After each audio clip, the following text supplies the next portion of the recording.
If you've ever spent a week in Europe, there's a moment somewhere around day 3 when something starts to feel off, and you can't immediately place it. You're walking through Rome or Munich or Lyon. You've passed 1,000 cars. You've watched plumbers and electricians and contractors loading their vans for the day, and then it hits you. You haven't seen a single full-sized pickup truck. Not one. Meanwhile, back home, the Ford F-150 has been the best-selling vehicle in America for 42 years running, and pickup trucks make up roughly 1 in 5 new vehicles sold. So which side is the weird one? The obvious answer is that Europeans don't need them. Smaller streets, expensive gas, denser cities. The answer almost everyone gives, but that answer collapses the moment you look at Australia, Thailand, or Mexico, where streets are just as narrow, fuel is just as expensive, and the pickup truck is the dominant vehicle. The real reason has almost nothing to do with what Europeans want and almost everything to do with a strange 60-year-old policy that's still quietly sitting under your driveway right now, even if you've never owned a truck in your life. By the end of this, you'll see the road completely differently. But let's start with what almost everyone gets wrong. The standard explanation goes like this. Gas in Europe is brutally expensive. As of 2026, the average European pays around €1.81 per liter for petrol, which works out to a little over $8 a gallon. The average American pays about $5. That's a 60% gap. Every fill up, every week, forever. In the Netherlands, the fuel tax alone is $3.76 per gallon. That single tax is higher than the entire pump price of gasoline in many US states. Therefore, the argument goes, no rational European would buy a thirsty V8 pickup that drinks 18 miles per gallon when they could drive a hatchback that does 50. Then there's the streets. European cities were laid out before the automobile existed. The standard on-street parking space across most of Europe is 180 centimeters wide. A Ford F-150 is about 203 centimeters wide without its mirrors. With the mirrors folded out, it's closer to 244 centimeters, which is wider than the EU's standard off-street parking bay. There's a hard legal limit of 255 centimeters for every vehicle on European roads, and that ceiling was set back in the mid-1990s, mostly to stop buses and trucks from growing further. A regular full-size American pickup is engineered for a country where the average parking space is 8.5 feet wide and 18 feet long. Drop that same truck into the medieval lanes of Florence, and it physically doesn't fit. Therefore, fuel costs and streets keep European pickups out. Case closed. Except it isn't. Here's the part that breaks the entire explanation. Take a flight to Sydney, Bangkok, or Mexico City. Australia pays roughly the same per liter for petrol as Western Europe. Inner city Sydney has streets that were laid out in the 1800s, just like Europe. Mexico City is so dense, it has traffic restrictions based on license plate numbers. And in all 3 of these places, the pickup truck isn't just popular, it's dominant. The Toyota Hilux has been the best-selling vehicle in Australia for 9 of the last 12 years. The Ford Ranger, which is sold in Europe as a niche vehicle, outsells almost every passenger car in Australia and South Africa. So the fuel and streets theory has a hole in it big enough to drive a Hilux through. Something else is going on, something that goes back further and runs much deeper, gas prices or parking width. And it doesn't start in a factory or a city planning office. It starts with a fight over frozen chicken.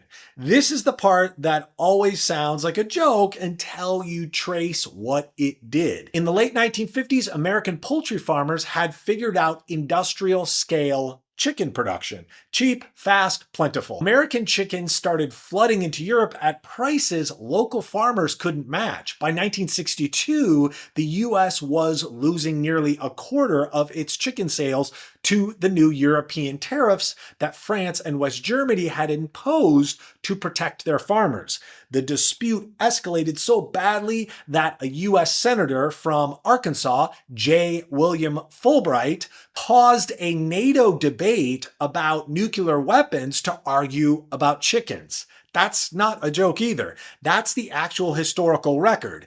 The diplomacy failed, so on December 4th, 1963, President Lyndon B. Johnson signed Proclamation 3564, imposing a 25% regulatory tariff on 4 imported products from Europe: potato starch, dextrin, brandy, and light trucks. The tariff took effect on January 7th, 1964. Now, here's the strange part. Over the following decades, the tariffs on potato starch, dextrin, and brandy were all lifted as relations normalized, but the 25% tariff on light trucks never went away. It's still in effect today, 62 years later, and the reason it never went away isn't really about chickens at all. Recordings from the Johnson White House later revealed a quid pro quo nobody talked about at the time. United Auto Workers President Walter Reuther offered Johnson a deal. The UAW would back Johnson's civil rights legislation and hold off on a damaging strike before the 1964 election, but Johnson had to use the tariff to crush Volkswagen, whose Type 2 cargo van and pickup were rapidly eating into Detroit's market share. Johnson took the deal. The effects were immediate and brutal. In 1964, U.S. imports of Volkswagen-built light trucks collapsed to $5.7 million, 1/3 of the previous year's value. Volkswagen pickups and vans practically disappeared from the U.S. market. In the words of one industry account, Toyota, Datsun, Isuzu, and Mazda all pulled their compact trucks out of America. Robert Z. Lawrence, a Harvard professor of international trade, had argued that this single tariff crippled the U.S. automobile industry by insulating it from real competition in light trucks for 40 years. And this connects to something sitting in your kitchen right now, but we'll get to that. Because a tariff alone doesn't explain why Americans actively choose pickup trucks over everything else. The tariff blocked competition, but blocking competition doesn't create demand. Therefore, what happened next is where the system started to feed itself. With every foreign competitor effectively locked out, Detroit had something rare in industrial history: a captive market. No Toyota Helix to undercut the price. No Volkswagen pickup to compete on efficiency. No Mercedes commercial truck to compete on engineering. Just Ford, GM, and Chrysler selling pickups to Americans with no real downward pressure on price, size, or fuel economy for decades. And that's when the design started to mutate. In 1975, Ford introduced a new model called the F-150. It slipped neatly between the existing F-100 and F-250, and the reason it wasn't really about customer demand, it was about regulation. Emissions and safety rules at the time applied differently to trucks over 6,000 pounds gross vehicle weight. The F-150 was engineered specifically to give Ford a vehicle that could escape the stricter standards while still being marketed as a usable pickup. The F-Series became the best-selling truck in America in 1977, and it has held that position for 47 straight years. Then came the second amplifier. In 2006, the National Highway Traffic Safety Administration redesigned the CAFE fuel economy rules. The new system based each vehicle's fuel economy target on its footprint, which is its track width multiplied by its wheelbase. Bigger footprint, less stringent target. Smaller footprint, stricter target. On paper, this was supposed to prevent unfair pressure on manufacturers who specialized in big work trucks. In practice, it became a financial incentive to build bigger vehicles. University of Michigan engineering study found that the footprint-based standard pushed sales-weighted vehicle sizes upward by anywhere from 2% to 32%, wiping out 1 to 4 miles per gallon of expected fuel economy improvements. The lead researchers estimated that the excess emissions hidden in that single regulatory quirk were equivalent to running 3 to 10,000 megawatt coal-fired power plants. A rule designed to improve fuel economy became, in practice, a rule that rewarded growing the truck. And here's where the math gets genuinely ugly. The US tax code has a provision called Section 179. If a vehicle has a gross vehicle weight rating over 6,000 pounds and is used more than 50% for business, the owner can deduct most or all of its purchase price from their taxes in the first year. Full-size pickup trucks with cargo beds of 6 feet or longer are specifically exempt from the SUV cap, meaning a contractor or doctor or real estate agent buying a $75,000 Silverado HD can write the entire thing off in year one.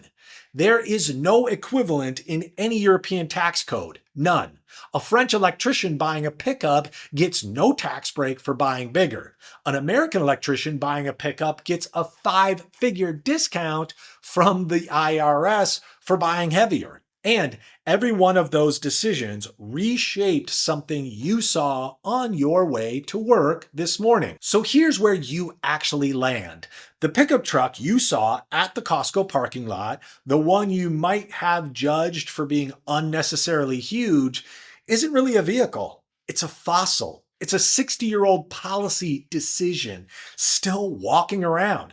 A 1963 trade fight over frozen chicken collided with a 1964 backroom deal between a president, a labor union, and the civil rights movement, which produced a tariff that should have expired in 5 years, but never did, which gutted every foreign competitor and handed Detroit a sealed market, which let Ford design a truck around an emissions loophole in 1975, which got amplified by a 2006 fuel economy regulation that quietly rewarded growing the vehicle, which got compounded by a tax code that pays businesses to buy heavier, which became cultural identity, which became advertising, which became normal. Therefore, Europe, which never got any of those policies, never built the demand, never developed the infrastructure, you weren't looking at preference. You were looking at the visible end of a chain of decisions